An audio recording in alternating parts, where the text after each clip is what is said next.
तो alkyl halide के reactions का रीजन है कि कार्बन से बॉन्डेड है हैलोजन, जो कार्बन से मोर इलेक्ट्रोनेगेटिव होने के कारण हैलोजन हो जाता है पार्शियल नेगेटिव, क्योंकि ये कार्बन से अपनी ओर इलेक्ट्रॉन को खींचने लगता है, जिसको -I इफेक्ट कहते हैं।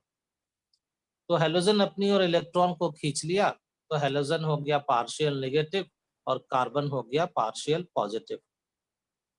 कार्बन पार्शियल पॉजिटिव है तो क्या होता है यहाँ रिएक्शंस में कि न्यूक्लियोफाइल जिस पर नेगेटिव चार्ज होता है, ये न्यूक्लियोफाइल इस कार्बन को अप्रोच करता है, क्योंकि कार्बन पर है पार्शियल पॉजिटिव और इस रिएजेंट यानी कि न्यूक्लियोफाइल पर है नेगेटिव चार्ज। तो ये कार्बन को अप्रोच करता है, अटैक्स कार्बन, और साथ साथ क्या कर देता है, तो हैलोजन को यहाँ से रिप्लेस कर देता है, यहाँ से उसको हटा देता है और खुद हैलोजन के प्लेस पर न्यूक्लियोफाइल लग जाता है। तो इस तरह के रिएक्शंस को कहते हैं सच रिएक्शंस, देखो आगे, आर कॉल्ड, क्या कहते हैं बताओ कोई? Nucleophilic substitution reaction. हाँ, इसको कहते हैं न्यूक्लियोफिलिक सब्स्टिट्यूशन रिएक्शन।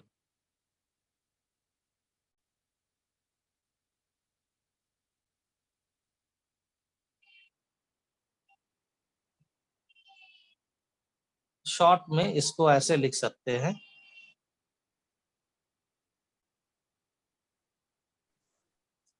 RX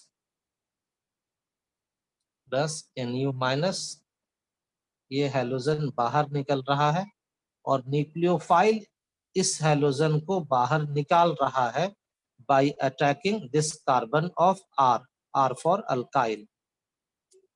तो यहां से बन जाता है RNU प्लस X माइनस। इसी रिएक्शन का नाम है न्यूक्लियोफिलिक सब्स्टिट्यूशन रिएक्शन।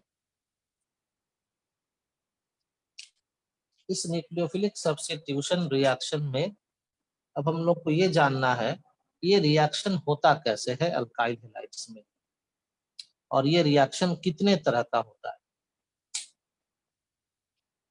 एक बार और डेफिनेशन समझ लो, न्यूक्लियोफिलिक सब्स्टिट्यूशन रिएक्शन में जो यहाँ दिख रहा है यही इसका डेफिनेशन है कि X बाहर निकला है X माइनस के रूप में, तो ये भी एक न्यूक्लियोफाइल है और इसको रिप्लेस किया है एक दूसरा न्यूक्लियोफाइल। तो लिख सकते हो कि when one nucleophile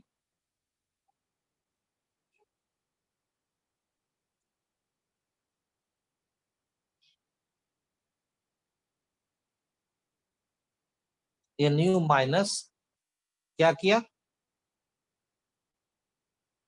replaces another nucleophile X minus, it is called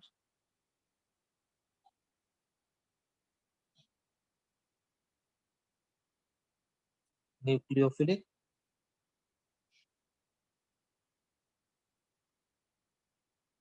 substitution reaction।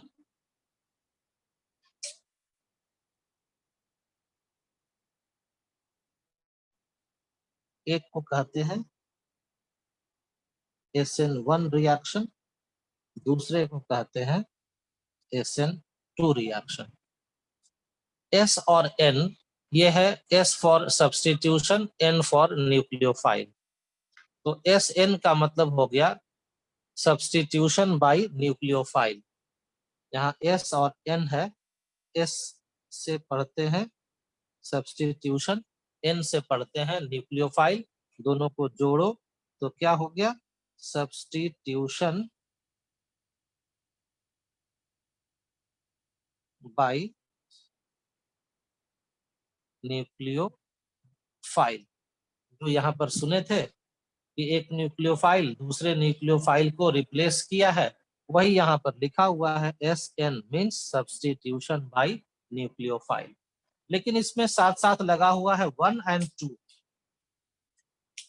ये 1 कहलाता है कि इस रिएक्शन का ऑर्डर है 1 और 2 कहलाता है कि इस रिएक्शन का ऑर्डर है 2। तो SN1 का पूरा नाम अब क्या बोलोगे? Substitution by nucleophile of first order, और SN2 को बोलेंगे substitution by nucleophile of second order. अब यहाँ पर जो टर्म आया है ऑर्डर, ये ऑर्डर जो आप काइनेटिक्स में पढ़ते हैं वो ऑर्डर ऑफ रिएक्शन है। ये जो ऑर्डर 1 है ये काइनेटिक्स का टर्म है। मतलब यहाँ पर जो रेट इक्वेशन होगा उस रेट इक्वेशन के बेसिस पर ऑर्डर 1 आएगा, और इस तरह के दूसरा तरह का रिएक्शन जिसमें रेट इक्वेशन के बेसिस पर ऑर्डर 2 आएगा। तो चलो अब पहले इस दो तरह का न्यूक्लियोफिलिक सब्स्टिट्यूशन है, अब इस दोनों को बारी बारी से डिस्कस करेंगे कि SN1 क्या है और SN2 क्या है। तो पहली बात, SN1 stands for nucleophilic substitution reaction of first order। दूसरी बात, देखो ये तो पढ़ रहे हो रिएक्शंस ऑफ अल्काइल हैलाइड, यानी कि ये अल्काइल हैलाइड का ही रिएक्शन होगा, लेकिन जितने अल्काइल हैलाइड्स हैं सब का सब अल्काइल हैलाइड्स इस तरह का रिएक्शन नहीं देता है।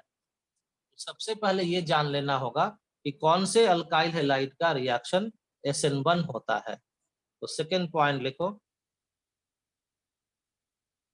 कि 3 डिग्री अल्काइल हैलाइड्स और other alkyl halides which can form stable carbocation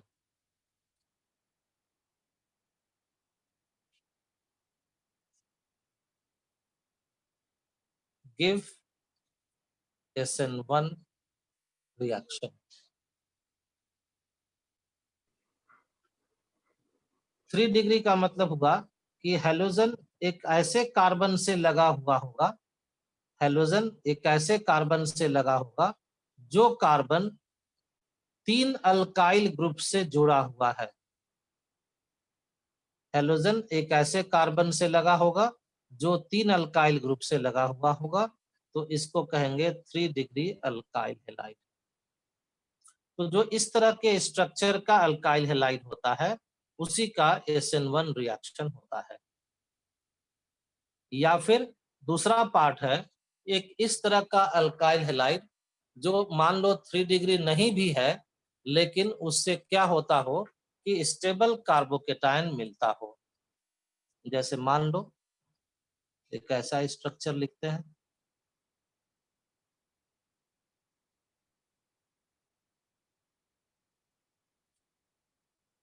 अब देखो ये जो हैलोजन है, ये हैलोजन ऐसे कार्बन से बॉन्डेड है दो जिसमें हाइड्रोजन भी लगा हुआ है, जबकि 3 डिग्री अल्काइल हैलाइड में ध्यान से देखोगे तो इस कार्बन में कितना हाइड्रोजन दिख रहा है, तो आंसर है एक भी नहीं दिख रहा है। तो जब एक भी हाइड्रोजन नहीं है तो 3 डिग्री है, लेकिन यहाँ हाइड्रोजन आ गया, इसका मतलब है ये 3 डिग्री नहीं है। इससे सिर्फ एक एराइल ग्रुप लगा हुआ है, तो ये हो गया है 1 डिग्री अल्काइल हैलाइड, क्योंकि कार्बन से सिर्फ एक ग्रुप लगा हुआ है, दो तो हाइड्रोजन है, एक ग्रुप लगा है इसलिए 1 डिग्री अल्काइल हैलाइड। लेकिन क्या होगा कि मान लो ये हैलोजन के हटने से जो कार्बोकेटायन बनेगा, इस हैलोजन के हटने से, हटाओ इसको यहाँ से, तो जो कार्बोकेटायन बनता है वो कार्बोकेटायन हाई, देखिए हैलोजन हट गया तो इस कार्बन पर आ गया पॉजिटिव चार्ज, तो जब पॉजिटिव चार्ज कार्बन हो गया तो ये हो गया कार्बोकेटायन, और पॉजिटिव सिग्मा के बगल में क्या मिल रहा है, पाई मिल रहा है। तो पॉजिटिव सिग्मा पाई यानी कि यहाँ पर पॉजिटिव चार्ज का कॉन्जुगेशन है पाई बॉन्ड से, यानी कि यहाँ पर रेजोनेंस भी होगा। तो जब ये रेजोनेंस होगा तो रेजोनेंस से ये कार्बोकेटायन हाईली स्टेबल हो जाएगा। तो यही यहाँ लिखा है कि या तो 3 डिग्री अल्काइल हैलाइड होना चाहिए या फिर ऐसा कोई भी अल्काइल हैलाइड हो जो 3 डिग्री नहीं भी हो लेकिन उससे एक स्टेबल कार्बोकेटायन बन रहा है, और यहाँ तो एक हाईली स्टेबल बन रहा है, तो इस कंपाउंड का भी जो रिएक्शन होगा वो रिएक्शन कहलाएगा SN1 रिएक्शन। वो आगे सीखेंगे इस रिएक्शन में होता क्या है। और इस Cl जो बाहर निकलेगा इसको निकालेगा कौन बाहर? OH minus. तो बन जाएगा, बताओ क्या?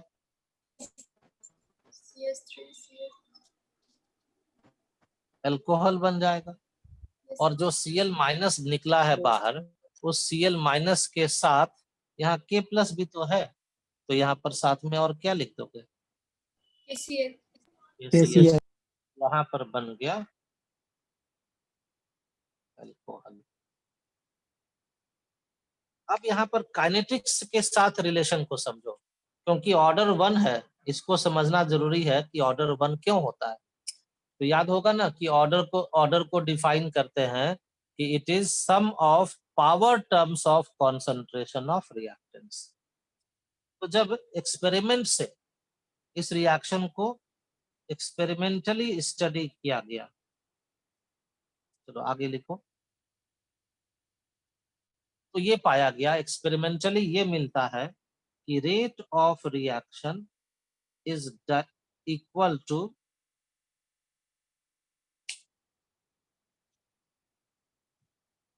K into concentration of CH3C, CH3, CH3Cl to power 1 into concentration of KOH to power 0। तो पावर टर्म्स को जोड़ो तो कितना मिलेगा? 1।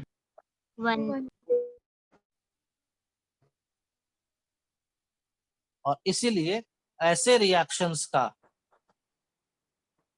इस तरह के रिएक्शंस का ऑर्डर 1 पाया गया है, क्योंकि इसका रेट इक्वेशन ऐसा मिलता है, direct rate equal to K into concentration of 3 degree alkyl halide to power 1 into concentration of KOH to power 0।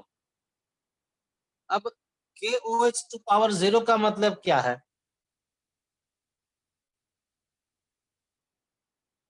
तो इसका मतलब ये मिलता है, that is when concentration of 3 degree alkyl halide is doubled, the rate of reaction क्या होगा? Double. The rate of reaction is also doubled। तभी ना कहेंगे कि डायरेक्टली प्रोपोर्शनल है, कि भाई इसको 2 गुना किए तो रेट भी 2 गुना हो गया, इसको हाफ किए तो रेट भी हाफ हो गया।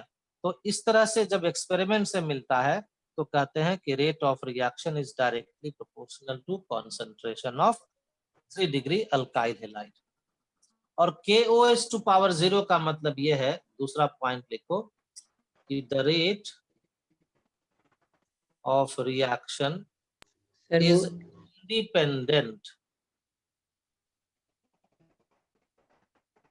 independent of concentration of KOH।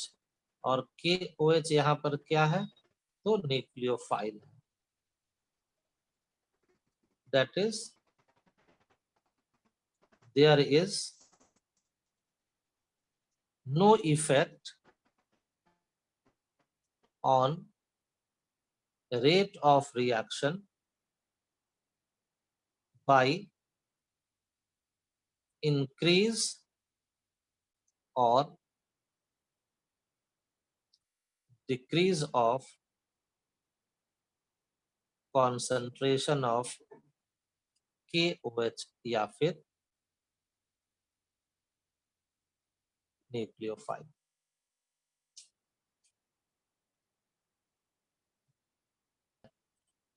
Kinetics का क्लास सब लोग लगभग कर चुके हो, उसमें ये सीखे हो ना, ये जो रेट इक्वेशन है ये एक्सपेरिमेंट से ही मिलता है। तो जब इस रिएक्शन पर एक्सपेरिमेंट किया, ऐसा रेट इक्वेशन मिल गया, तो इससे दो कंक्लूजन निकला कि कॉन्सेंट्रेशन ऑफ 3 डिग्री अल्काइल से rate of reaction directly proportional है, मतलब उसको डबल किए तो ये भी डबल हो गया। और दूसरा निकला कि rate of reaction is KOH to power 0 का मतलब हो गया is independent of concentration of KOH। मतलब KOH का अमाउंट, KOH का कॉन्सेंट्रेशन रिएक्शन में बढ़ा दे, रिएक्शन में घटा दे, इसका इफेक्ट रेट ऑफ रिएक्शन पर नहीं पड़ता है। There is no effect on rate of reaction by increase और decrease of concentration of KOH। तो ऐसा कोई भी रिएक्शन हो तो ऐसे रिएक्शंस को कहा जाता है SN1 रिएक्शन। तो SN1 रिएक्शन का एक प्रॉपर्टी हम लोगों को मिल गया कि इस तरह के रिएक्शन में रेट ऑफ रिएक्शन सिर्फ और सिर्फ अल्काइल हैलाइड पर डिपेंड करेगा, न्यूक्लियोफाइल के कॉन्सेंट्रेशन पर रेट ऑफ रिएक्शन डिपेंड नहीं करेगा। देखो स्टेप 1 SN1 रिएक्शंस बताया गया कि भाई 2 स्टेप में होता है, और फर्स्ट स्टेप में जो यहाँ थ्योरी बताया है उसको देखो और इसी अकॉर्डिंगली रिएक्शन को लिखेंगे कि क्या हुआ। हेलोजन एटम यानी कि Cl, Br या I जो कार्बन से बॉन्डेड है, वो कार्बन को लीव कर जाता है, कार्बन को छोड़कर निकल जाता है, और जब निकलता है तो अपने साथ बॉन्ड पेयर ऑफ इलेक्ट्रॉन को लेकर चला जाता है, और जब ऐसा होता है तो एक कार्बोकेटायन का फॉर्मेशन होता है। अब ये जो डिस्क्रिप्शन है इसी को यहाँ पर इक्वेशन के फॉर्म में लिख रहा है, CH3 CH3 CH3 CCl। ये हो गया 3 डिग्री अल्काइल हैलाइड। ध्यान रखना, बार बार ये टर्म सुन रहे हो, 3 डिग्री स्टेबल कार्बोकेटायन, ये प्रॉपर्टी है SN1 रिएक्शंस का। तो ये 3 डिग्री अल्काइल हैलाइड क्या हुआ यहाँ पर, तो हेलोजन एटम लीव्स कार्बन, ये हेलोजन एटम है, ये कार्बन को छोड़कर बाहर निकल रहा है, लेकिन निकल रहा है तो साथ में क्या कर रहा है, बॉन्ड पेयर ऑफ इलेक्ट्रॉन, यानी कि कार्बन और क्लोरीन में जो बॉन्ड बनाया है, इलेक्ट्रॉन पेयर से बॉन्ड बना है, उस इलेक्ट्रॉन को लेकर निकल गया। यानी कि क्लोरीन, यहाँ नीचे ध्यान से देखो, अपना इलेक्ट्रॉन तो ले ही गया, साथ साथ कार्बन के भी इलेक्ट्रॉन को ले गया, तो बॉन्ड ब्रेक हो गया, और ब्रेक हो गया तो अलग कर दीजिए क्लोरीन को, और ये बन गया, कार्बन पर पॉजिटिव चार्ज तो आना ही चाहिए क्योंकि कार्बन का इलेक्ट्रॉन लेकर क्लोरीन चला गया, तो कार्बन बिकम्स पॉजिटिव चार्ज, और positive charge carbon is called carbocation. तो हेलोजन के लीव करने से बॉन्ड पेयर ऑफ इलेक्ट्रॉन के साथ एक बन जाता है कार्बोकेटायन। और 3 डिग्री है कार्बोकेटायन, 3 डिग्री है कैसे मालूम, क्योंकि जिस कार्बन पर पॉजिटिव चार्ज है वही कार्बन, देखो एक CH3, 2 CH3, 3 CH3, यानी कि 3 अल्काइल ग्रुप से बॉन्डेड है, तो ये हो गया 3 डिग्री कार्बोकेटायन। और 3 डिग्री कार्बोकेटायन एक स्टेबल कार्बोकेटायन होता है, तो इसीलिए यहाँ पर टर्म यूज किया गया है कि जब हेलोजन लीव करता है तो एक स्टेबल कार्बोकेटायन का फॉर्मेशन होता है। और हेलोजन यानी कि क्लोरीन बाहर निकला है इलेक्ट्रॉन पेयर लेकर, तो इस पर आ जाएगा नेगेटिव चार्ज।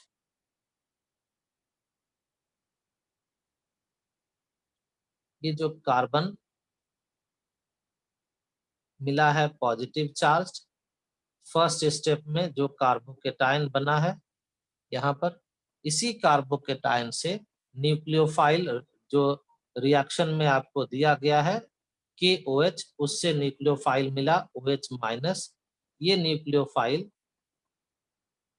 इस पॉजिटिव चार्ज कार्बन के साथ अपने इस इलेक्ट्रॉन पेयर को शेयर कर लेता है और बना लेता है product CH3 CH3 CH3 OH। तो ये 2 स्टेप में फाइनल रिएक्शन हो गया। फर्स्ट स्टेप हो गया था लीविंग ऑफ हैलोजन ग्रुप, और सेकेंड स्टेप में जो कार्बोकेटाइन बना स्टेप 1 में, वही कार्बोकेटाइन के साथ न्यूक्लियोफाइल